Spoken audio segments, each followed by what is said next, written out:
Ćao drugari, danas ćemo se baviti površinom kocke i kvadra. Krenut ćemo od površine kocke. Kocka je geometrijsko telo koje je sastavljeno od 6 kvadrata. Evo i mreže jedne kocke koja se sastoji iz površi 6 podudarnih kvadrata. Jedan kvadrat, drugi, treći, četvrti, peti i šesti kvadrat.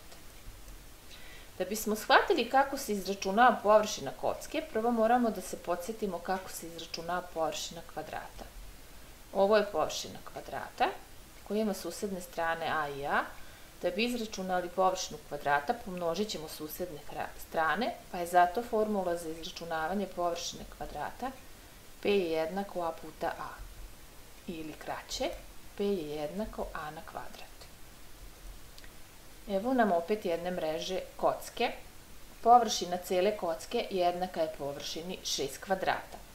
Ako je površina jednog kvadrata a puta a, i drugog, i trećeg, i četvrtog, i petog, i šestog kvadrata je površina a puta a, onda je formula za izračunavanje površina kocke p je jednako 6 puta otvorena zagrada a puta a zatvorena zagrada, ili kraće, p je jednako 6 puta a na kvadrat. Znači, iz svega ovoga možemo zaključiti da je formula za izračunavanje površine kocke jednako 6 puta a u zagradi a puta a, ili kraće, p je jednako 6 puta a na kvadrat. Evo jednog primjera. Izračunaj površinu kocke čija je ivica a jednako 3 cm. Iz zadatka saznajemo da je ivica kocke 3 cm, a da treba da izračunamo površinu. Zapisujemo formulu za izračunavanje površine kocke. P je jednako 6 puta otvorena zagrada a puta a zatvorena zagrada. Sada ćemo umesto slova a staviti broj 3. P je jednako 6 puta otvorena zagrada 3 puta 3 zatvorena zagrada. Površina je jednaka 6 puta 9, površina ove kocke je 54 cm kvadratna. Prelazimo na površinu kvadra. Kvadar je geometrijsko telo sastavljeno od 6 pravugaonika, što možemo da vidimo i na mreži kvadra. Na dole prikazanoj mreži površi kvadra imamo 6 pravugaonika, to su 1, 2, 3, 4, 5, 6 pravugaonika. Da bismo shvatili kako se izračunava površina kvadra, prvo moramo da se podsjetimo kako se izračunava površina pravugaonika. Ovo je jedan pravugaonik koji ima susedne strane a i b. Da bismo izračunali njegovu površinu, pomnožit ćemo strane a i b, pa je formula za izračunavanje površine pravugaonika p je jednako a puta b. Na ovoj prikazanoj mreži površi kvadra podudarni pravugaonici su označeni istom bojom, a dužina ivica kvadra slovima a, b i c.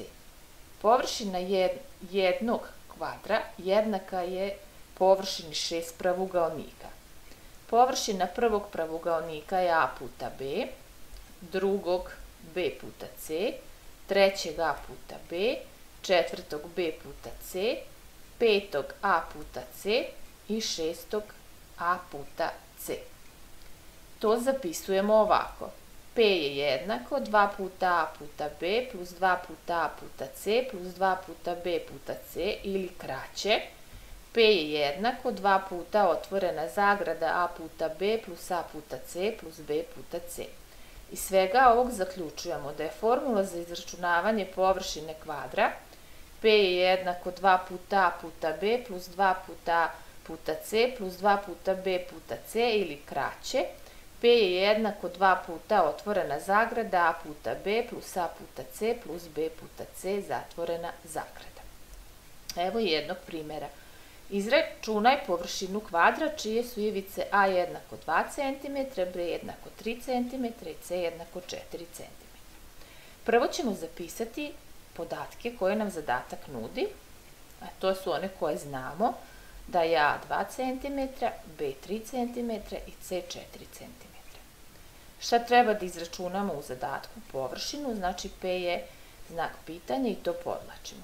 Zapisujemo formulu za izračunavanje površine kvadra. P je jednako 2 puta otvorena zagrada a puta b plus a puta c plus b puta c zatvorena zagrada. Sada ćemo u formuli slova zameniti brojevima. Umesto slova a ćemo pisati broj 2, umesto slova b ćemo pisati broj 3 i umesto slova c ćemo pisati broj 4.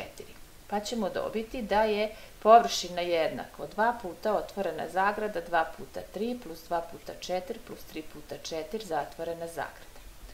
To je jednako 2 puta otvorena zagrada 6 plus 8 plus 12, površina je 2 puta 26, površina ovog kvadra je 52 cm kvadratnog.